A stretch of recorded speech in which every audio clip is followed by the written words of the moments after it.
how can you stand out as a writer, right? How can you stand out as a writer? Because I talked about this a little bit earlier. How do you stand out as a writer? So what is unique about yourself? Why is your life unique? And why would your book stand out? Why would your story stand out? That's something you have to ask yourself. My story, Talk to Heaven, stood out because I'm a medium. Not many people talk to dead people. So that was unique. So there'll be something very unique about your story, something passionate. And don't think, oh, I'm just another person. No, you're not. You're a unique soul that really has a story worth telling. So when you pick a subject matter, and you go back again, we're going to crisscross and people asking questions, when they said, like, what I write about, again, it has to be something that you feel deep within your heart that you need to share. And I'm just going to pick something out of the air. Let's say, and this isn't true, I'm just making this up here. Let's say when I was a kid, I had a hard time. I'm saying this because I just read this. I had a hard time with my father, forgiving my father. And I carried that with me. Because for whatever reason, as a child, forgive my father, right? So let's say that's an idea of a story I want to write about, and about my childhood, and the not forgiving my father. But then something happened when I was 42 years old, and I had to take care of someone's father. Let's say I was in a hospital. Let's say I was a hospital, an aide of some kind, or at a nursing home. And I had a long conversation with this man who was a father and a grandfather. And he explained to me things that happened from his point of view when he was had children of his own. And he went back in time, and he was sharing with me these stories every night when I'd tuck him into the bed. He would tell me about another day when he was had a child and children, and how he was a father to them, and how he wasn't able to do certain things because in those times things were done differently. No one expressed their emotions, or I didn't feel right. Oh boy, if I had the chance to do it again, I would say I love you, and whatever it might be. What's happening there is you start with that sense of this idea that father forgiveness in my lifetime had a hard time. Make it into something very interesting, which later in life, I am now meeting another father who's very similar to my own father. And now he's telling me stories about being a father, how he couldn't be a great father at the time for whatever reasons. And that relates to my experience with my father. See what I'm saying? So this opens it up, and you change the perspective from not understanding why you can't forgive your father to finding someone else comes in later in your life and opens that space up for you. I think it makes it very, very interesting. That's just not being able to forgive the father, let's say. There's always something. So throw some subjects at me and I will give an idea. So anybody want to throw a subject at me, and let's see how we can make a story out of just the subject idea. Let's see, people are writing. Let's see. Throw it at me. Okay. If you say before I do, Emily? Bullying. Bullying. That's a great one, bullying. So I can go back to my childhood when I was bullied. And I was locked in a closet.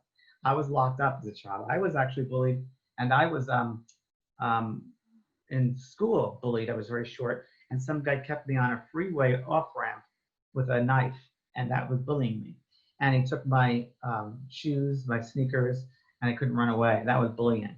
And I had to learn something about that. So I could learn something about that. I could go through experience, talk about the experience of the bullying experience, talk about my childhood, how I was bullied, and from my point of view as a kid at the time, what it meant to me.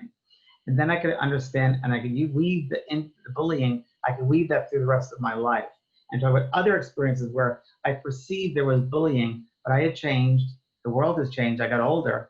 And then as I got older and matured, I could now understand what bullying really is. And I go into the whole definition of bullying and then see it from that person didn't receive love, maybe they needed attention, and maybe that's why that happened. So I have empathy for that person if they had to do that. So that would take on its own. It would be a journey of bullying from my childhood all the way to present day. And also how you learn to forgive them. Okay? Healing challenges.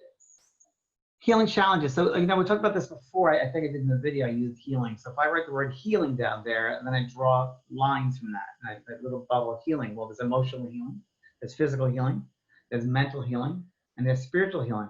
So in order to have complete healing, all those aspects have to be in alignment and balance. So you can go into each one. Why physical healing?